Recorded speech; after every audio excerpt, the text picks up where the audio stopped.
ဒီအမျိုးသမီးကတော့ကုမ္ပဏီတစ်ခုရဲ့အကြီးအကဲဖြစ်ပြီးသူ့ဘေးနားမှာတော့အမြဲတမ်းစိတ်ပူတတ်တဲ့အတွင်းရေးမှူးမလေးရှိနေပါတယ်။တနေ့မှာတော့လမ်းဘေးမှာခောက်ဆွဲစားနေတဲ့လူငယ်တယောက်ကိုသူတို့တွေ့လိုက်ရပြီးအဲ့ဒီလူငယ်ကသူမရဲ့ကံကြမ္မာကိုပြောင်းလဲပေးမဲ့သူဖြစ်လာပါလိမ့်မယ်။သူမကအဲ့ဒီလူငယ်ကိုပတ်စံတွေပေးပြီးထွက်သွားဖို့ပြောပေမဲ့လူငယ်ကတော့သူမရဲ့အသက်အန္တရာယ်ကိုသတိပေးလိုက်ပါတယ်။သူမကတော့ဒါကိုလိန်ညာမှုလိုပဲထင်ပြီးဂရုမစိုက်ပဲထွက်သွားဖို့ကြိုးစားပါတယ်။လူငယ်ကသူမရဲ့လက်ကိုဖမ်းဆွဲလိုက်တဲ့အခါမှာတော့အခြေအနေတွေကတင်းမာလာပါတယ်။သူကသူမရဲ့မိဘတွေအကြောင်းနဲ့သူမရဲ့အတိတ်ကအဖြစ်အပျက်တွေကိုအတိအကျပြောပြလိုက်တဲ့အခါသူမတုန်လှုပ်သွားပါတယ်။လူငယ်ကသူမကိုဒီနေ့အပြင်ထွက်ရင်တောင်ဘက်ကိုပဲသွားဖို့နဲ့မြောက်ဘက်ကိုလုံးဝမသွားဖို့သတိပေးပါတယ်။သူမကတော့ဒါကိုမယုံကြည်ပေမဲ့စိတ်ထဲမှာတော့မလုံမလဲဖြစ်နေပါတယ်။ဖုံးဆက်လာတဲ့သတင်းအရမြောက်ဘက်မှာရှိတဲ့စီမံကိန်းတစ်ခုပြိုကျသွားတယ်လို့သိလိုက်ရတဲ့အခါသူမအံ့အားသင့်သွားပါတယ်။ဒါပေမဲ့သူမကတော့အဲ့ဒီနေရာကိုသွားဖို့ဆုံးဖြတ်လိုက်ပါတယ်။ကားစီးပြီးမြောက်ဘက်ကိုသွားနေစဉ်မှာပဲအကြီးစားထရက်ကားတစ်စီးနဲ့တိုက်မိပြီးကားကမှောက်သွားပါတယ်။အဲ့ဒီအချိန်မှာလူငယ်ကနေရာကိုရောက်လာပြီးသူမကိုကယ်တင်လိုက်ပါတယ်။လူငယ်ကသူမကိုတိုက်ခိုက်ဖို့ကြိုးစားတဲ့လူဆိုးတွေကိုအလွယ်တကူပဲအနိုင်ယူလိုက်ပါတယ်။သူကသူမရဲ့အသက်ကိုကာကွယ်ပေးဖို့ဆုံးဖြတ်ထားတဲ့သူဖြစ်နေပါတယ်။သူမကိုကယ်တင်ပြီးတဲ့နောက်မှာတော့လူငယ်ကသူမကိုအိမ်ပြန်ပို့ပေးပါတယ်။သူမကလည်းသူ့ရဲ့စွမ်းရည်ကိုယုံကြည်သွားပြီးသူ့ကိုအကူအညီတောင်းဖို့ဆုံးဖြတ်လိုက်ပါတယ်။အတွင်းရေးမှူးမလေးကတော့လူငယ်ကိုမယုံကြည်သေးပဲသူ့ကိုအိမ်ကနေနှင်ထုတ်ဖို့ကြိုးစားပါတယ်။ဒါပေမဲ့လူငယ်ကတော့သူမတို့အားလုံးကိုအလွယ်တကူပဲတားဆီးလိုက်ပါတယ်။လူငယ်ကအိမ်ရဲ့လုံခြုံရေးကိုမြင့်တင်ဖို့အတွက်အဆောင်တွေနဲ့အစီအရင်တွေကိုပြုလုပ်ပါတယ်။သူကဒီညဘာပဲကြာကြာအိမ်တကားကိုလုံးဝမဖွင့်ဖို့တတိပေးပါတယ်။အိမ်ထဲကိုရောက်တဲ့အခါလူငယ်ကအိမ်ရဲ့အစီအရင်တွေမှားယွင်းနေတာကိုတွေ့ရှိသွားပါတယ်။သူကအိမ်ရဲ့အလှဆင်ပစ္စည်းတွေကိုပြောင်းလဲပြီးအိမ်ကိုကာကွယ်ဖို့ကြိုးစားပါတယ်။လူငယ်ကအိမ်တကားမှာအဆောင်တစ်ခုကိုရေးဆွဲပြီးဒီညဘသူ့ကိုမှအိမ်ထဲမဝင်ဖို့ပြောပါတယ်။သူမကလည်းသူ့ကိုယုံကြည်ပြီးဒီညကိုစောင့်ကြည့်ဖို့ဆုံးဖြတ်လိုက်ပါတယ်။မုန်တိုင်းထန်တဲ့ညမှာအိပ်ပျော်နေတဲ့အမျိုးသမီးတစ်ယောက်ရဲ့အိတ်ခမ်းပြတင်းပေါက်မှာကြောက်စရာကောင်းတဲ့အရိပ်မဲကြီးတစ်ခုပေါ်လာပါတယ်။အဲ့ဒီအရိပ်မဲကြီးကသူမကိုတိုက်ခိုက်ဖို့ကြိုးစားပေမဲ့ရုတ်တရက်ရွှေရောင်တကားပုံစံမီးတောက်တစ်ခုကသူမကိုကာကွယ်ပေးလိုက်ပါတယ်။နောက်တနေ့မနက်မှာတော့သူမဟာအဲ့ဒီနဂါးပုံစံနဲ့လူငယ်လေးနဲ့အတူမနက်စာစားနေပါတယ်။သူမကသူသားမကာကွယ်ပေးခဲ့ရင်သူမအသက်ဆုံးရှုံးသွားနိုင်တယ်ဆိုတာကိုသိလိုက်ရပြီးသူ့ကိုကျေးဇူးတင်စကားဆိုလိုက်ပါတယ်။ဒါပေမဲ့အဲ့ဒီလူငယ်လေးကတော့ဒါဟာစမ်းသပ်မှုတစ်ခုသာဖြစ်ပြီးသူမကိုတပ်ဖို့ကြိုးစားနေတဲ့သူတွေကသူမရဲ့အသက်ကိုတင်မကပဲသူမရဲ့ကံကြမ္မာကိုပါလိုချင်နေတာလို့သတိပေးလိုက်ပါတယ်။သူကဒါဟာတာမန်လူတွေလုပ်နိုင်တဲ့အလုပ်မဟုတ်ပဲနောက်ွယ်မှာတစုံတစ်ယောက်ကကြိုးကင်နေတာလို့ပြောလိုက်ပါတယ်။ရုတ်တရက်သူမရဲ့ဖုန်းထဲကိုအရေးပေါ်သတင်းတစ်ခုရောက်လာပါတယ်။သူမရဲ့ကုမ္ပဏီကအချက်လက်တွေအကုန်ပျောက်ဆုံးသွားပြီးလုပ်ဖော်ကိုင်ဘက်တွေကလည်းစာချုပ်ဖြတ်သိမ်းဖို့တောင်းဆိုနေကြပါတယ်။ကုမ္ပဏီရဲ့ရှယ်ယာတွေကလည်းချက်ချင်းဆိုသလို10%အထိကျဆင်းသွားပါတယ်။သူမကုမ္ပဏီကိုရောက်တဲ့အခါမှာတော့အခြေအနေကပိုဆိုးနေပါတယ်။ဝန်ထမ်းတွေကလည်းကြောက်လန့်နေကြပြီးအထူးတာဝန်ရှိသူတွေကလည်းမတော်တဆမှုတွေဖြစ်ပြီးစေယုံတက်နေရပါတယ်။ဒါဟာချိန်စာတင်နေတယ်လို့ပါပဲ။အဲ့ဒီအချိန်မှာပဲအဲ့ဒီလူငယ်လေးကကုမ္ပဏီရဲ့အထူးတိုင်လုံးကြီးကိုကြည့်ပြီးအားလုံးကိုသတိပေးလိုက်ပါတယ်။သူကကုမ္ပဏီရဲ့လေဝင်လေထွက်စနစ်နဲ့ကံကြမ္မာကိုအဲ့ဒီတိုင်လုံးကြီးကဖျက်ဆီးနေတာလို့ပြောလိုက်ပါတယ်။ကုမ္ပဏီရဲ့ဝန်ထမ်းတွေကတော့သူ့ကိုယူနေတယ်လို့ထင်ပြီးမယုံကြည်ကြပါဘူး။သူကတော့အဲ့ဒီတိုင်လုံးထဲမှာတခုခုရှိနေတယ်လို့အခိုင်အမာပြောဆိုပြီးအလောင်းစားလုပ်ဖို့တောင်စိန်ခေါ်လိုက်ပါတယ်။သူမကသူ့ကိုယုံကြည်ပြီးတိုင်လုံးကိုရိုက်ခွဲဖို့အမိန့်ပေးလိုက်ပါတယ်။တိုင်လုံးကိုရိုက်ခွဲလိုက်တဲ့အခါမှာတော့အထဲမှာအမှန်တကယ်ပဲမကောင်းဆိုးဝါးပစ္စည်းတစ်ခုကိုတွေ့ရှိလိုက်ရပါတယ်။အဲ့ဒီလူငယ်လေးကအဲ့ဒီပစ္စည်းကိုဖျက်ဆီးလိုက်တဲ့အခါမှာတော့ကုမ္ပဏီရဲ့အခြေအနေတွေကချက်ချင်းဆိုသလိုပြန်ကောင်းလာပါတယ်။ဝန်ထမ်းတွေကလည်းအံ့ဩသွားပြီးသူ့ကိုယုံကြည်သွားကြပါတယ်။သူမကသူ့ကိုအရင်ကမယုံကြည်ခဲ့မိတဲ့အတွက်တောင်းပန်ပြီးဘာဆုလက်လိုချင်လဲလို့မေးလိုက်ပါတယ်။သူကတော့ဘာဆုလက်မှမလိုချင်ပဲအရာအလုံးကိုရှင်းလင်းဖို့ပဲလိုချင်တယ်လို့ပြောလိုက်ပါတယ်။အဲ့ဒီအချိန်မှာပဲသူမရဲ့ညီမစီကဖုန်းဝင်လာပါတယ်။သူမရဲ့ညီမကကုမ္ပဏီအကြောင်းကြားပြီးစိတ်ပူနေတယ်လို့ပြောလိုက်ပါတယ်။ဒါပေမဲ့အဲ့ဒီလူငယ်လေးကတော့သူမရဲ့ညီမစီကနေတေချင်းတရားရဲ့အနံ့ကိုရလိုက်ပါတယ်။သူမရဲ့ညီမပြန်ရောက်လာတဲ့အခါမှာတော့သူတို့နှစ်ယောက်ပွေ့ဖက်ပြီးနှုတ်ဆက်ကြပါတယ်။အဲ့ဒီလူငယ်လေးကတော့သူမရဲ့ညီမကိုတန်တရားရှိနေသေးပါ။သူကသူမရဲ့ညီမကိုလက်ဆွဲနှုတ်ဆက်ဖို့ညှင်းဆန်လိုက်ပါတယ်။သူမကတော့သူ့ကိုအပြစ်တင်ပြီးတောင်းပန်ဖို့ပြောလိုက်ပါတယ်။ကားပေါ်မှာသူတို့၃ယောက်အတူရှိနေတဲ့အချိန်မှာသူမကသူ့ကိုအပြင်းထန်ဆူပူလိုက်ပါတယ်။သူမကသူမရဲ့ညီမကိုအပြစ်မရှိဘူးလို့ယုံကြည်နေပါတယ်။သူကတော့သူမရဲ့ညီမကလူသက်သမားဖြစ်တယ်လို့သတိပေးလိုက်ပါတယ်။သူမကတော့သူ့ကိုအလုပ်ထုတ်ပစ်မယ်လို့ချိန်ချောက်လိုက်ပါတယ်။သူကတော့သူမကိုသတိပေးပြီးသူမရဲ့ညီမကသူမကိုဘယ်လိုတတ်မလဲဆိုတာကိုစောင့်ကြည့်ဖို့ပြောလိုက်ပါတယ်။ကားမှန်ထဲမှာတော့သူမရဲ့ညီမကမျက်ရည်ကျနေပေမဲ့သူမရဲ့မျက်လုံးတွေကတော့ကြောက်စရာကောင်းနေပါတယ်။စိန်ခံပါတီပွဲတစ်ခုမှာ Lockwood Group ရဲ့အမှုဆောင်အရာရှိချုပ်ဟာသူ့ရဲ့ပြိုင်ဘက်ဖြစ်တဲ့ဝန်နဲ့ထိပ်တိုက်တွေ့ဆုံခဲ့ပါတယ်။ဝန်က Lockwood Group ရဲ့လုပ်ငန်းတွေမှာပြဿနာတွေတက်နေတယ်လို့လှောင်ပြောင်ပြီးသူ့ကိုအဆက်ခွဲဖို့ကြိုးစားခဲ့ပါတယ်။ဝန်က Lockwood ရဲ့ဘေးမှာပါလာတဲ့လူငယ်လေးကိုပါအလောက်ကင်မရှိတဲ့လူစားမျိုးလို့ခေါ်ဆိုပြီးစော်ကားလိုက်ပါတယ်။အဲ့ဒီအချိန်မှာပဲအဲ့ဒီလူငယ်လေးကဝန်ရဲ့မျက်နှာကိုကြည့်ပြီးသူ3မိနစ်အတွင်းမှာပဲတွေးထွက်တန်ယူဖြစ်မဲ့ဘေးဒုက္ခနဲ့ကြုံတွေ့ရတော့မယ်လို့တတိပေးလိုက်ပါတယ်။ဝန်ကဒီစကားကိုလုံးဝမယုံကြည်ပဲရေမောလိုက်ပါတယ်။သူကသူ့မှာအဆောင်ရှောက်တွေအများကြီးရှိတယ်လို့ကြွားလုံးထုတ်ပြီးအဲ့ဒီလူငယ်လေးကိုအဆက်ခွဲဖို့အဆောင်တွေကိုခေါ်လိုက်ပါတယ်။အချိန်တွေကုန်ဆုံးလာတာနဲ့အမျှဝန်ကသူ့လက်ပတ်နာရီကိုကြည့်ပြီးအဲ့ဒီလူငယ်လေးကိုလှောင်ပြောင်နေပါတယ်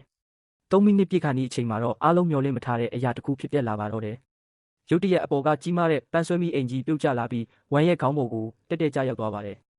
ဝမ်လဲချက်ချင်းပဲလဲကျသွားပြီးပါတီပွဲတစ်ခုလုံးထိတ်လန့်သွားပါတယ်ဒီအချိန်မှာပဲအဲ့ဒီလူငယ်လေးရဲ့အစွမ်းကိုမြင်လိုက်ရတဲ့လူတွေကသူ့ကိုအထင်ကြီးသွားကြပါတယ်ဒါပေမဲ့အဲ့ဒီလူငယ်လေးရဲ့ရန်သူဖြစ်တဲ့လီတောက်ရန်ကတော့ဒီကိစ္စကိုလက်မခံနိုင်ပဲပုံမပြင်းထန်တဲ့တိုက်ခိုက်မှုတွေကိုစတင်လိုက်ပါတယ်လီတောက်ရန်ကမော်တက်တွေကိုတုံးပြီးဝိညာဉ်တွေကိုခေါ်ထုတ်လာပါတယ်အဲ့ဒီဝိညာဉ်တွေကလော့ဖိုးရဲ့ညီမဖြစ်သူကိုတိုက်ခိုက်လိုက်တဲ့အတွက်သူမပြင်းထန်စွာဒဏ်ရာရသွားပါတယ်အခြေအနေကိုမြင်လိုက်ရတဲ့လူငယ်လေးကတော့လုံးဝဒေါသထွက်သွားပြီးသူ့ရဲ့အစွမ်းတွေကိုအပြည့်အဝထုတ်သုံးလိုက်ပါတယ်သူကကောင်းကင်နဲ့မြေကြီးရဲ့အစွမ်းကိုခေါ်ယူပြီးလျှက်စီးတန်းကြီးတစ်ခုကိုလီတောက်ရန်စီပစ်လွတ်လိုက်ပါတယ်လျှက်စီးတန်းကြီးကြောင့်လီတောက်ရန်ရဲ့တိုက်ခိုက်မှုတွေဖျက်ဆီးသွားပြီးအားလုံးငြိမ်သက်သွားပါတယ်ဒါပေမဲ့လော့ဖိုးရဲ့ညီမလေးကတော့အသက်အန္တရာယ်ရှိတဲ့အခြေအနေမှာရှိနေပါပြီလူငယ်လေးကလီတောက်ရန်ရဲ့လုပ်ရက်ကိုကိုဒဏ်ရာရအောင်လုပ်ပြီးကံကြမ္မာကိုလူယူဖို့ကြိုးစားတာလို့ပြောလိုက်ပါတယ်လော့ဖိုးကတော့သူ့ညီမလေးကိုပွေ့ဖက်ပြီးငိုကြွေးနေရင်ဒီဇလန်ကဘလို့ဆက်ဖြစ်မလဲဆိုတာကိုစောင့်ကြည့်ရတော့မှာပါဆေးရုံကတင်ပုံမှာဒဏ်ရာတွေနဲ့လဲလျောင်းနေတဲ့မိန်းကလေးတစ်ယောက်ကိုသူ့မဖြစ်သူကမျက်ရည်တွေနဲ့တောင်းပန်နေပါတယ်သူကနင်တာငါအတွက်အဲ့ဒီဒဏ်ရာကိုမခံလိုက်ရင်အခုလိုဖြစ်လာမှာမဟုတ်ဘူးလို့ပြောပြီးငိုကြွေးနေတာပါဒါပေမဲ့အဲ့ဒီမိန်းကလေးကတော့ငါကနင့်အမလေးနင်ပေးကင်းဖို့ဆိုရင်ငါအသက်ကိုယ်တောင်စွန့်ရဲပါတယ်လို့ပြောပြီးနှစ်သိမ့်ပေးနေပါတယ်ဒီအချိန်မှာပဲတကားဝါကနေလီဒါရန်ဆိုတဲ့အမျိုးသားတစ်ယောက်ဝင်လာပါတယ်သူကအေးဆက်ဆက်နဲ့ကြည့်နေပြီးအမဖြစ်သူကတော့သူ့ကိုအဖြစ်တင်နေပါတယ်မိန်းကလေးကလီဒါရန်ကိုသူကကျမကိုကယ်ခဲ့တာပါဒါပေမဲ့ရှင်ကတော့ဂယုမဆိုင်တဲ့အပြင်မျက်နှာသားတွေနဲ့ကြည့်နေတယ်လို့ပြောလိုက်ပါတယ်လီဒါရန်ကတော့ငါကအသက်ရှင်နေတဲ့သူတွေကိုပဲဂယုဆိုင်တာတရုတ်ဆောင်တွေကိုမဟုတ်ဘူးလို့ပြန်ပြောလိုက်ပါတယ်အမဖြစ်သူကဒေါသထွက်ပြီးရှင်ဘာတွေပြောနေတာလဲသူကရှင်နဲ့အဝေးကြီးမှာရှိနေတာလေလို့ပြောပေမဲ့လီဒါရန်ကတော့နင့်အမကိုမေးကြည့်လိုက်ပါသူကနင့်ကိုကယ်ဖို့အတွက်ကိုဒဏ်ရာရအောင်လုပ်ခဲ့တာလားဒါမှမဟုတ်နှစ်တနာမှုကိုရဖို့အတွက်လားလို့မေးခွန်းထုတ်လိုက်ပါတယ်မိန်းကလေးရဲ့ပခုံးပေါ်မှာထူးဆန်းတဲ့တစိမ့်တစ်ခုပေါ်လာပါတယ်သူကလီဒါရန်ကိုမုန်းတီးနေပြီးလီဒါရန်နင်ကဘာကောင်မို့လို့ငါအစီအစဉ်တွေကိုဖျက်ဆီးရတာလဲလို့တွေးနေပါတယ်သူကလီဒါရန်ရဲ့စွမ်းအားတွေကိုလိုချင်နေတာပါအိမ်မှာတော့အမဖြစ်သူကဝိုင်းတောက်ရင်းစိတ်ညစ်နေပါတယ်လက်ထောက်ဖြစ်သူကလီဒါရန်အကြောင်းပြောပြပေမဲ့သူကတော့သူသွားတာကောင်းပါတယ်အိမ်ကပိုပြီးတိတ်ဆိတ်သွားတာပေါ့လို့ပြောပါတယ်ဒါပေမဲ့သူ့မျက်လုံးအောက်မှာတော့အမဲကွင်းတွေပေါ်နေပါပြီရေချိုးခန်းထဲမှာတော့အမဖြစ်သူကမျက်နှာတစ်လိုက်တဲ့အခါရေတွေကသွေးရောင်ပြောင်းသွားပါတယ်သူကြောက်လန့်သွားပြီးလီဒါရန်စီပြေးသွားပါတယ်လီဒါရန်အိမ်မှာတဆေရှိတယ်ငါ့ကိုကူညီပါလို့တောင်းပန်ပါတယ်လီဒါရန်ကတော့အဲ့ဒါတဆေမဟုတ်ဘူးနေ့အမရဲ့အစီအစဉ်ပဲလို့ပြောပါတယ်လီဒါရန်ကအိမ်ထဲကပစ္စည်းတစ်ခုကိုဖျက်ဆီးလိုက်တဲ့အခါအထဲမှာလူသေးရဲ့အယိုးနဲ့မြေကြီးတွေပါနေတာကိုတွေ့လိုက်ရပါတယ်အဲ့ဒါကလူတွေကိုတတ်ဖို့အတွက်သုံးတဲ့အစီအရင်တစ်ခုပါလီဒါရန်ကနင်သာသူ့အနားမှာဆက်နေရင်3 လအတွင်းနေ့ရဲ့စွမ်းအားတွေအကုန်ကုန်ပြီးတေးရလိမ့်မယ်လို့တတိပေးလိုက်ပါတယ်အမဖြစ်သူကအမှန်တရားကိုသိလိုက်ရတဲ့အခါငိုကြွေးနေပါတယ်သူကငါတို့ငငယ်ကလေးကအတူတူကြီးပြင်းလာတာငါသူ့ကိုအမအရင်လိုချစ်ခဲ့တာသူဘာလို့ငါ့ကိုဒီလိုလုပ်ရတာလဲလို့မေးပါတယ်လီဒါရန်ကလူစိတ်ကနတ်ဆိုးတွေထက်ပိုကြောက်ဖို့ကောင်းတယ်လို့ပြောပါတယ်မိန်းကလေးကအိပ်ပျော်နေဟန်ဆောင်ပြီးအမဖြစ်သူကိုတတ်ဖို့ကြိုးစားပါတယ်ဒါပေမဲ့လီဒါရန်ကကြားဝင်တားဆီးလိုက်ပါတယ်မိန်းကလေးကလီဒါရန်ကငါ့ကိုချင်းချောက်ထားတာပါလို့လိန်ပြောပါတယ်လီဒါရန်ကသူ့ရဲ့စွမ်းအားကိုတုံးပြီးမိန်းကလေးရဲ့မူလပုံစံကိုဖော်ထုတ်လိုက်ပါတယ်မိန်းကလေးကတစေပုံစံဖြစ်သွားပြီးမင်းတို့အားလုံးဒီနေ့တည်ရလိမ့်မယ်လို့ပြောပါတယ်လီဒါရန်နဲ့တစေတို့တိုက်ပွဲဖြစ်ကြပါတယ်နောက်ဆုံးမှာတော့လီဒါရန်ကအမှန်တရားကိုဖော်ထုတ်လိုက်ပါတယ်အမဖြစ်သူရဲ့မိဘတွေကမတော်တဆသေဆုံးခဲ့တာမဟုတ်ပဲမိန်းကလေးနဲ့တစေတို့ပူးပေါင်းပြီးလှုပ်ကြံခဲ့တာပါအမဖြစ်သူကအမှန်တရားကိုသိလိုက်ရတဲ့အခါဒေါသနဲ့ဝမ်းနည်းမှုတွေပေါင်းစပ်ပြီးငိုကြွေးနေပါတယ်လီဒါရန်ကသူ့ကိုနှစ်သိမ့်ပေးပြီးငါကတိပေးတယ်သူတို့ကိုပြန်ပေးဆက်ခိုင်းမယ်လို့ပြောလိုက်ပါတယ်လီဒါရန်ကသူ့လက်ထဲမှာကင်ထားတဲ့အယိုးပိုင်းစကိုကြည့်လိုက်ပါတယ်အဲ့ဒီအယိုးကနေတဆင့်သူကအတိတ်ကဖြစ်ရမှန်တွေကိုအကုန်လုံးမြင်အောင်လာပါတယ်အဲ့ဒီအချိန်မှာပဲလီဒါရန်ကအမဖြစ်သူစီကိုပြန်သွားပြီးလှေကားထစ်မှာထိုင်ငူနေတဲ့သူကိုတွေ့လိုက်ရပါတယ်လီဒါရန်ကအမဖြစ်သူကိုအနားသွားပြီးငါအခုလေးတင်အဲ့ဒီတစေရဲ့ကြံရစ်ခဲ့တဲ့စွမ်းအားတွေကိုသုံးပြီးအတိတ်ကအမှန်တရားကိုဖော်ထုတ်လိုက်ပြီးလို့ပြောပါတယ်အမဖြစ်သူကမျက်ရည်တွေနဲ့ငါမိဘတွေကတကယ်ပဲမတော်တဆမှုကြောင့်တည်သွားတာလားလို့မေးလိုက်ပါတယ်လီဒါရန်ကမဟုတ်ဘူးလီဘီယာလူဘီယန်ကအဲ့ဒီအချိန်ကတည်းကတခြားသူရဲ့ထိန်းချုပ်မှုအောက်မှာရှိနေတာမင်းမိဘတွေကအဲ့ဒီအမှန်တရားကိုသိသွားလို့သူတို့ကမင်းကိုကာကွယ်ဖို့အတွက်အသက်ပေးခဲ့ကြတာပါလို့ရှင်းပြပါတယ်အမဖြစ်သူကဒါကိုကြားလိုက်ရတဲ့အခါပိုပြီးတော့တောင်ဝမ်းနည်းလာပါတယ်လီဒါရန်ကအဲ့ဒီကားမတော်တဆမှုကလီဘီယာလူဘီယန်နဲ့အဲ့ဒီလူမဲဝတ်ထားတဲ့လူဆိုးတွေအတူတူကြံစီထားတာပါလို့ပြောလိုက်ပါတယ်အမဖြစ်သူကဘာလို့လဲသူတို့ကလီဘီယာကိုကိုသမီးအရင်လိုပဲချစ်ခဲ့တာလေဘာလို့ဒီလောက်တောင်ရက်ဆက်နိုင်ရတာလဲလို့ငိုပြီးမေးပါတယ်အမဖြစ်သူကဒေါသတွေထွက်လာပြီးငါသူ့ကိုမုန်းတယ်ငါသူ့ကိုတက်ပစ်မယ်လို့အော်ဟစ်လိုက်ပါတယ်လီဒါရန်ကသူ့ကိုပွေ့ပတ်ထားပြီးစိတ်အေးထားပါမင်းမိဘတွေအတွက်ရောမင်းခံစားခဲ့ရတဲ့ဝေဒနာတွေအတွက်ပါငါလီဒါရန်ကဂတိပေးတယ်သူတို့ကိုပြန်ပေးဆက်ခိုင်းမယ်လို့ပြောပြီးနှစ်သိမ့်ပေးလိုက်ပါတယ်လီဘီယာလော့ခိုးရဲ့ခန္ဓာကိုယ်ထဲမှာရှိနေတဲ့ကြောက်မက်ဖွယ်ကောင်းတဲ့ကျိန်စာကြောင့်သူမရဲ့အသက်ကိုအချိန်မရွေးဆွဲထုတ်သွားနိုင်တဲ့အန္တရာယ်နဲ့ရင်ဆိုင်နေရပါပြီဒီကျိန်စာကိုဖယ်ရှားဖို့အတွက်တစ်ခုတည်းသောနည်းလမ်းကတော့သူမရဲ့ကိုရန်တော်လီဒေါရန်နဲ့လက်ထပ်ဖို့ပဲဖြစ်ပါတယ် လီဒေါရန်ကဒီအခြေအနေကိုအခွင့်ကောင်းယူပြီးလီဘီယာကိုလက်ထပ်ဖို့စီစဉ်လိုက်တာပါလီဘီယာကတော့ဒါဟာအတုအယောင်လက်ထပ်ခြင်းသာဖြစ်ပြီးအခြေအနေတွေငြိမ်သက်သွားတာနဲ့ချက်ချင်းကွာရှင်းမယ်လို့တင်းမာစွာပြောလိုက်ပါတယ်သူတို့နှစ်ယောက်ဟာအိမ်မှာအတူတူနေထိုင်ရပေမဲ့လီဒေါရန်ကကြမ်းပြင်ပေါ်မှာပဲအိတ်ဆက်ပြီးလီဘီယာကိုစောင့်ရှောက်ပေးနေပါတယ်လီဘီယာကတော့သူ့ကိုအိတ်ရပေါ်မှာအိတ်ဖို့ခွင့်မပြုဘဲတင်းမာနေသေးပါပဲရုတ်တရက်လီဘီယာရဲ့ကုမ္ပဏီမှာအလုပ်သမားတွေရဲ့အသက်ကိုပူဇော်ပြီးချိန်စာတိုက်ဖို့ကြိုးစားနေတဲ့အန္တရာယ်ရှိတဲ့အခြေအနေတစ်ခုဖြစ်ပေါ်လာပါတယ်လီဒေါရန်ကဒီကိစ္စကိုဖြေရှင်းဖို့အတွက်ချက်ချင်းထွက်ခွာသွားပါတော့တယ်လီဒေါရန်ဟာအန္တရာယ်ရှိတဲ့နေရာကိုရောက်ရှိသွားပြီးအစွမ်းထက်တဲ့ဖော်မြူလာကိုအသုံးပြုကာချိန်စာတိုက်သူရဲ့အစီအရင်ကိုဖျက်ဆီးပစ်လိုက်ပါတယ်သူကလီဘီယာရဲ့အသက်ကိုကာကွယ်ဖို့အတွက်ဘယ်အရာကိုမဆိုလှုံ့ဆော်ပေးဖို့အသင့်ရှိနေတာပါချိန်စာတိုက်သူကလီဒေါရန်ကိုအနိုင်ယူဖို့ကြိုးစားပေမဲ့လီဒေါရန်ရဲ့စွမ်းအားကပိုမိုတာလွန်နေပါတယ်သူကလီဘီယာကိုထိခိုက်အောင်လုပ်တဲ့သူတွေကိုဘယ်တော့မှခွင့်မလွှတ်ဘူးလို့တတိပေးလိုက်ပါတယ်ကုမ္ပဏီမှာတော့ဇမ်မီသားစုကလီဘီယာကိုကုမ္ပဏီအကြီးအကဲရာထူးကနေနှုတ်ထွက်ဖို့ဖိအားပေးနေပါတယ်သူတို့ကလီဘီယာကိုချိန်စာတိုက်ထားသူအဖြစ်ဆွဆွဲပြီးကုမ္ပဏီကိုသိမ်းပိုက်ဖို့ကြိုးစားနေတာပါလီဒေါရန်ကအချိန်မီရောက်ရှိလာပြီးဇမ်မီသားစုရဲ့အစီအရင်တွေကိုအလွယ်တကူဖျက်ဆီးပစ်လိုက်ပါတယ်သူကလီဘီယာကိုထိခိုက်အောင်လုပ်တဲ့သူတွေကိုအပြင်းထန်တုံ့ပြန်လိုက်တာပါလီဒေါရန်ရဲ့စွမ်းအားကြောင့်ဇမ်မီသားစုဝင်တွေဟာကြောက်လန့်တကြားနဲ့ထွက်ပြေးသွားရပါတော့တယ်လီဒေါရန်ကတော့လီဘီယာကိုကာကွယ်ပေးရင်သူတို့နှစ်ယောက်ရဲ့ဆက်ဆံရေးကပုံမနှက်ဆိုင်လာတယ်လို့ပါပဲနောက်ဆုံးမှာတော့လီဒေါရန်ကလီဘီယာကိုသူ့ရဲ့အမျိုးသမီးလို့ခေါ်ဆိုလိုက်တဲ့အခါလီဘီယာတယောက်အံ့အားသင့်သွားပါတယ်လီဒေါရန်ကတော့လီဘီယာကိုကာကွယ်ဖို့အတွက်အသက်ကိုယ်တောင်ဆွတ်လွတ်ဖို့အသင့်ရှိနေတာပါလီဒေါရန်ကလီဘီယာကိုအန္တရာယ်ရှိတဲ့အစီအရင်တွေအကြောင်းပြောပြပြီးသူတို့နှစ်ယောက်ဟာဒီအန္တရာယ်တွေကိုအတူတူကျော်ဖြတ်ဖို့ဆုံးဖြတ်လိုက်ကြပါတယ်သူတို့ရဲ့တိုက်ပွဲကတော့အခုမှစတင်တော့မှာပါလီဘီယာလော့ဖိုးကသူမရဲ့အသက်ကိုကယ်တင်ပေးခဲ့တဲ့ဒိုရန်လီယန်ကိုကျေးဇူးတင်စကားဆိုနေပါတယ်လော့ခိုးကုမ္ပဏီကြီးကိုကယ်တင်ပေးခဲ့တဲ့အတွက်ဒိုရန်ကိုသူမရဲ့ရှယ်ယာတဝက်ပေးပြီးကျေးဇူးဆက်ချင်ပေမဲ့ဒိုရန်ကငွေကြေးကိုစိတ်မဝင်စားပါဘူးသူကလီဘီယာကိုပဲလိုချင်တာဖြစ်ပြီးသူမရဲ့အသက်ကိုဘယ်သူမှမထိခိုက်စေရဘူးလို့ကတိပေးလိုက်ပါတယ်ရုတ်တရက်ဆေးရုံကဖုန်းဝင်လာပြီးလီဘီယာရဲ့လက်ထောက်ရိတ်စ်နိုးလာပြီလို့သတင်းပေးပါတယ်ရိတ်စ်ကမင်းမျောမနေခင်မှာအနက်ရောင်ဝတ်တာဦးဆရာနဲ့လီဘီယာလော့ခိုးတို့ရဲ့စကားပြောတံကိုကြားခဲ့ရတယ်လို့ပြောပြပါတယ်သူတို့ကဒီညမှာပဲလူသူပြင်းမဲ့တဲ့စေကန်းဟောင်းတစ်ခုမှာတွေးနဲ့ပူဇော်ပွဲလုပ်ပြီးလီဘီယာရဲ့ကံကြမ္မာကိုလူယူဖို့ကြံစည်နေကြတာပါဒီသတင်းကိုကြားတဲ့အခါဒိုရန်ကသူတို့ရဲ့အကြံစီကိုဖျက်ဆီးဖို့ချက်ချင်းပဲထွက်ခွာသွားပါတယ်လီဘီယာကစိုးရိမ်ပြီးတားဆီးပေမဲ့ဒိုရန်ကတော့သူမကိုအိမ်မှာပဲလုံခြုံအောင်နေဖို့မှာထားခဲ့ပါတယ်ဒိုရန်လီယန်ကစေကန်းဟောင်းစီရောက်လာပြီးသူတို့ကိုထွက်လာဖို့စိန်ခေါ်ပါတယ်အနက်ရောင်ဝတ်လူမိုက်တွေကသူ့ကိုဝိုင်းတိုက်ခိုက်ပေမဲ့ဒိုရန်ကသူတို့ကိုအလွယ်တကူပဲအနိုင်ယူလိုက်ပါတယ်စေကန်းအတွင်းပိုင်းကိုရောက်တဲ့အခါလီဘီယာရဲ့ညီမဖြစ်သူစီရာဖီနာကလီဘီယာကိုဖမ်းဆီးထားပြီးတွေးနဲ့ပူဇော်ပွဲကိုစတင်ဖို့ပြင်ဆင်နေတာကိုတွေ့လိုက်ရပါတယ်စီရာဖီနာကလီဘီယာရဲ့ကံကြမ္မာကိုလူယူဖို့နှစ်ပေါင်း20ကြာစောင့်ဆိုင်းခဲ့တာပါဒိုရန်ကအချိန်မီရောက်လာပြီးစီရာဖီနာရဲ့အစီအရင်ကိုဖျက်ဆီးကလီဘီယာကိုကယ်တင်လိုက်ပါတယ်စီရာဖီနာနဲ့အနက်ရောင်ဝတ်တာအိုဆရာတို့ကဒိုရန်ကိုဝိုင်းတိုက်ခိုက်ပေမဲ့ဒိုရန်ကသူ့ရဲ့အစွမ်းနဲ့သူတို့ကိုအနိုင်ယူလိုက်ပါတယ်စီရာဖီနာကထွက်ပြေးလွတ်မြောက်သွားပြီးဒိုရန်ကလီဘီယာကိုပွေ့ဖက်ကလုံခြုံတဲ့နေရာကိုခေါ်ဆောင်သွားပါတယ်အဲ့ရပေါ်မှာနိုးလာတဲ့လီဘီယာကသူမရဲ့ညီမဖြစ်သူစီရာဖီနာကသူမကိုတတ်ဖို့ကြိုးစားခဲ့တဲ့အကြောင်းကိုအိမ်မက်ဆိုးလို့ခံစားနေရပါတယ်ဒိုရန်ကသူမကိုနှစ်သိမ့်ပေးပြီးစီရာဖီနာကသူမရဲ့ကံကြမ္မာကိုမနာလိုဖြစ်ပြီးလူယူဖို့ကြံစည်နေတာလို့ရှင်းပြပါတယ်လီဘီယာကသူမရဲ့ညီမအပေါ်ထားတဲ့တနာကျင်နာမှုတွေကိုဖယ်ရှားလိုက်ပြီးစီရာဖီနာကိုသူမလုပ်ခဲ့တဲ့အပြုအမူတွေအတွက်ပြန်ပေးဆက်စေရမယ်လို့ခိုင်မာစွာဆုံးဖြတ်လိုက်ပါတယ်လော့ခိုး Group ရဲ့အမှုဆောင်အရာရှိချုပ်လော့ခိုးတယောက်ကုမ္ပဏီရဲ့အခြေအနေဆိုးရွားမှုတွေကြောင့်ခေါင်းကိုက်နေချိန်မှာပဲလက်ထောက်ဖြစ်သူကသတင်းဆိုးတစ်ခုနဲ့ရောက်လာပါတယ်လော့ခိုး Group ရဲ့ငွေကြေးစီးဆင်းမှုတွေရပ်တန့်သွားပြီးဘဏ်တွေကလည်းချေးငွေထုတ်ပေးဖို့ညှင်းဆန်လိုက်တာကြောင့်စီမံကိန်းကြီးတွေအားလုံးရပ်တန့်သွားရတော့မယ့်အခြေအနေပါဒီကိစ္စရဲ့နောက်ွယ်မှာဘယ်သူရှိနေလဲဆိုတာကိုလော့ခိုးကမေးမြန်းလိုက်တဲ့အခါမှာတော့လက်ထောက်ဖြစ်သူကအဖြေကိုချက်ချင်းထုတ်ပြလိုက်ပါတယ်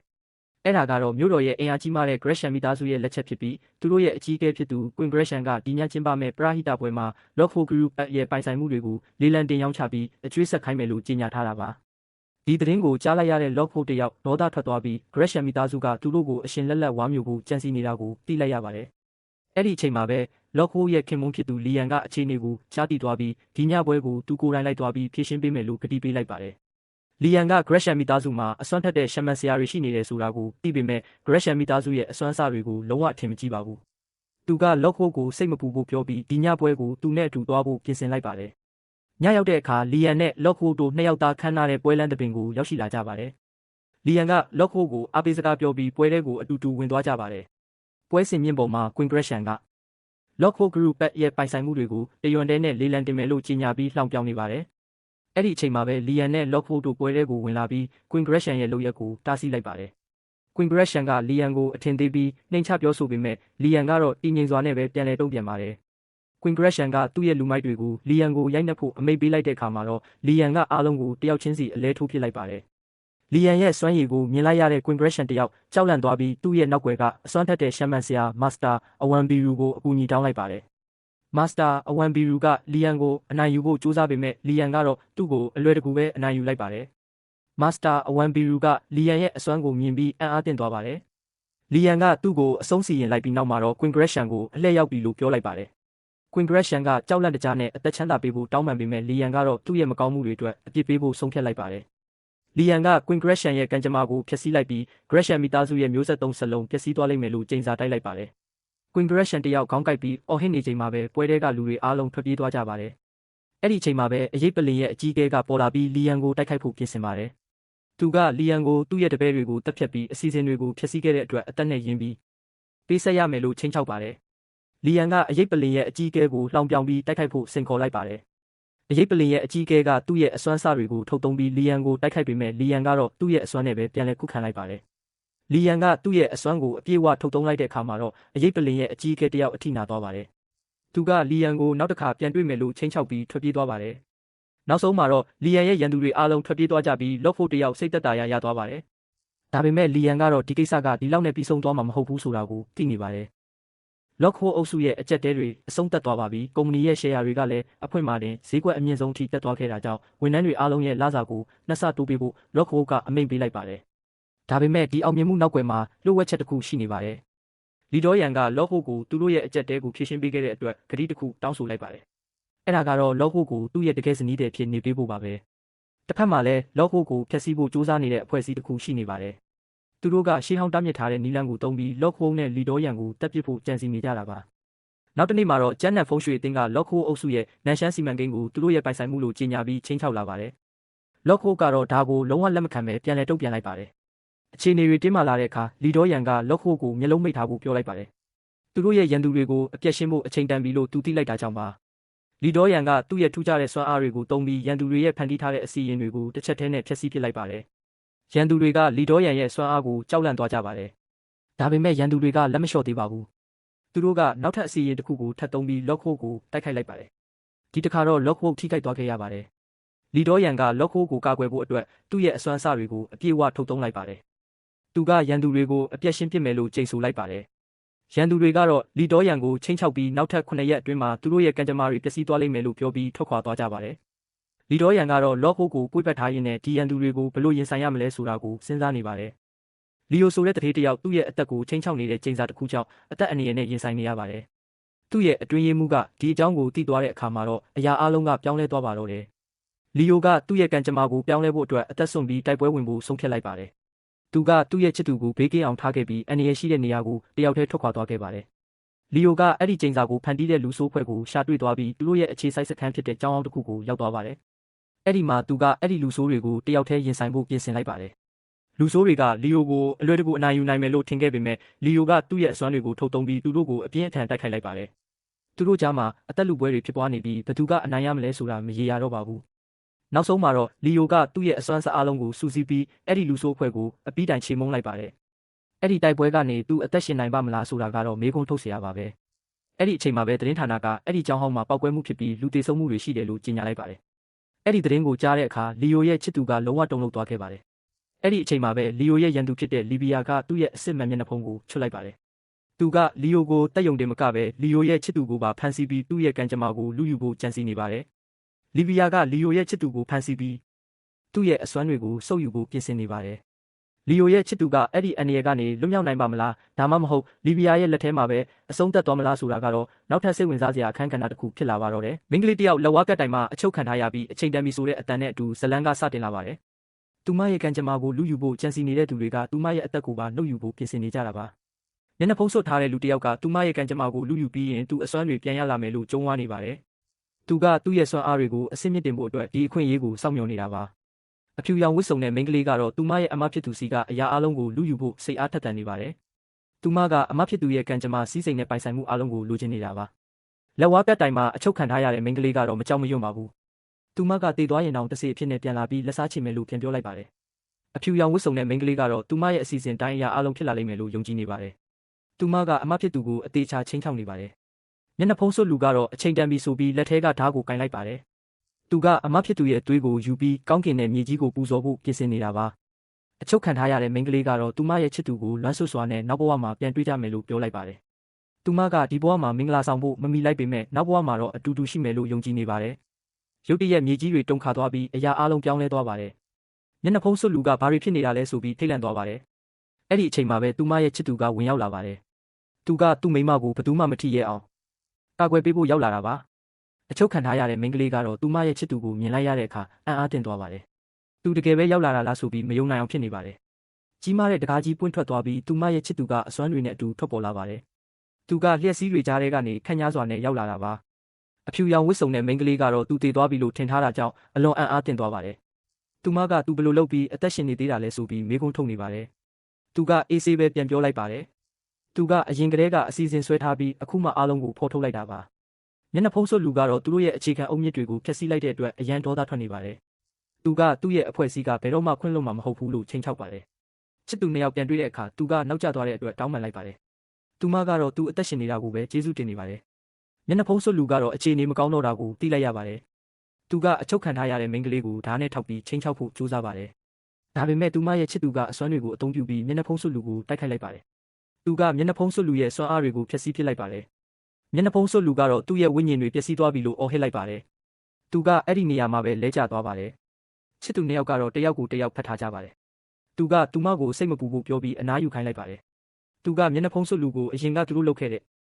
အပြစ်တွေအတွက်အခုတော့အချိန်တန်ပြီလို့ပြောလိုက်ပါတယ်။သူကအရင်ကသူမရဲ့မိဘတွေကိုတတ်ခဲ့တဲ့အတွက်အခုတော့အကျွေးဆက်ရတော့မယ်လို့ပြောပါတယ်။မျက်နှာဖုံးစွပ်လူကတော့သူကအမိတ်အတိုင်းလုပ်ခဲ့တာပါလို့တောင်းပန်ပါတယ်။သူကရုပ်သေးရုပ်လေးတာဖြစ်တယ်လို့ပြောပြီးအသက်ချမ်းသာပေးဖို့တောင်းဆိုပါတယ်။ဒါပေမဲ့သူကအမိတ်ပေးတဲ့သူကဘယ်သူလဲဆိုတာကိုမေးမြန်းပါတယ်။သူကမပြောရင်အသက်ထက်ဆိုးတဲ့ဒုက္ခတွေကိုပေးမယ်လို့ချိန်ချောက်ပါတယ်။မျက်နှာဖုံးစွပ်လူကတော့မြို့တော်ကနေအမိတ်ပေးတာပါလို့ပြောပြီးအသက်ထွက်သွားပါတယ်။သူကအမိတ်ပေးတဲ့သူကိုထုတ်ဖော်ပြောဆိုလိုက်ပါတယ်။သူကတော့နောက်ွယ်ကအင်အားစုတွေကမယိုးရှင်းမှုဆိုတာကိုသိလိုက်ရပါတယ်။သူကဒီကိစ္စကိုအဆုံးသတ်ဖို့ဆုံးဖြတ်လိုက်ပါတယ်။အဖြူရောင်ဝတ်စုံတဲ့မိန်းကလေးကတော့ကြောက်လန့်ပြီးတောင်းပန်နေပါတယ်။သူမကသူမရဲ့အမကိုထိခိုက်အောင်မလုပ်ချင်ပါဘူးလို့ပြောပြီးလှုပ်ပေးဖို့တောင်းဆိုပါတယ်။သူကတော့သူမရဲ့စိတ်သဘောထားကိုရွှေ့ရှားနေပါတယ်။သူမကကိုယ့်အမကိုတောင်ထိခိုက်အောင်လုပ်ရတဲ့အတွက်သူကသူမကိုမကြည့်ချင်တော့ပါဘူး။သူကသူမရဲ့စွမ်းအားတွေကိုဖျက်ဆီးပစ်လိုက်ပါတယ်။ဒါကအစပဲရှိပါသေးတယ်လို့သူကပြောလိုက်ပါတယ်။သူကသူမကိုအပြစ်ပေးဖို့အတွက်အကျဉ်းထောင်ထဲမှာပဲအချိန်ကုန်ဆုံးရတော့မယ်လို့ပြောလိုက်ပါတယ်။သူကသူမရဲ့အပြစ်အတွက်တရားမျှတမှုကိုရှာဖွေပေးလိုက်ပါတယ်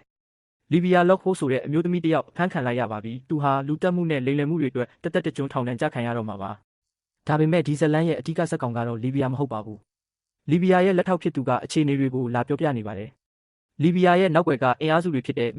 Mastic Sat အဖွဲ့ဝင်တွေဟာဒီမနက်မှာပဲအရှုံးပေးပြီးအကြီးစားစီမံကိန်းတွေကိုဆွန့်လွတ်လိုက်ရပါတယ်။အဲ့ဒီအချိန်မှာလီဒေါရန်ကသူ့ရဲ့ချစ်သူလီဘီယာကိုအနားယူဖို့ပြောလိုက်ပါတယ်။လီဘီယာကတော့သူ့ကိုစိတ်ပူပေးတဲ့လီဒေါရန်ရဲ့အပြုအမူကိုသဘောကျနေပုံပါပဲ။လီဒေါရန်ကလီဘီယာရဲ့ကျန်းမာရေးအတွက်ဆေးကားတစ်ခွက်ကိုဇွန်းနဲ့တိုက်ဖို့ကြိုးစားပါတယ်။လီဘီယာကဆေးရဲ့အနံ့ကိုမကြိုက်လို့ညှင်းဆန်ပေမဲ့လီဒေါရန်ကမတောက်ရင်ပါးစပ်နဲ့ပဲတိုက်ရလိမ့်မယ်လို့နောက်ပြောင်လိုက်တဲ့အခါမှာတော့လီဘီယာတယောက်ရှက်ယွံပြီးဆေးကိုတိုက်ရပါတယ်။